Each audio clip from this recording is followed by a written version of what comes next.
from violence and intolerance discourse to orderly and peaceful elections. However, we have not made as much progress with our economy. Our savings as a percentage of GDP is dismal. The gap between the rich and the poor has not reduced. Many, especially young people, don't have jobs, and our revenues as a percentage of GDP remain low. Our generation must therefore take up the unfinished job of actualizing economic prosperity as our contribution to perfecting Kenya's national sovereignty.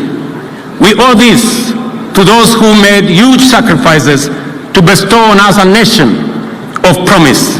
We owe it to one another, to the youth, women, children of Kenya, and to each and every one of us.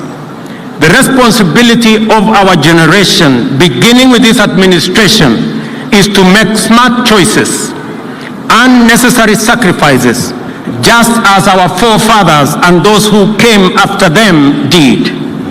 And the choice is to match our economic progress with our democratic and political achievements. This is the assignment we took up on day one, the 13th of September 2022, and which we have been painstakingly undertaking for the past year.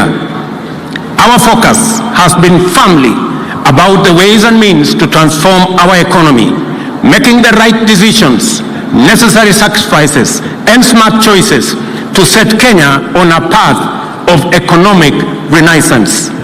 This transformation began with all of us as the people of Kenya making immense sacrifices and huge contributions together to pull back our country from the brink of debt distress. The greatness and patriotic devotion of the people of Kenya have been on display during the past year. Together, we have made the right choices, sometimes taken very difficult and painful decisions to steer Kenya back from the edge of a catastrophic cliff of debt distress and move our country in a new direction. There is every reason to believe that without serious sacrifices and hard work over the past year, the crises, threats, and challenges in the global economic and geopolitical environment confronting us would have overwhelmed us, as indeed it has many countries. We have had to make our contribution to the struggle for the nation's economic sovereignty. We have had to cut back significantly on expenditure and to defer the implementation of critical development programs to stabilize our economy. The policy measures required to mobilize necessary revenues have been difficult, but they were our only way and means of escape.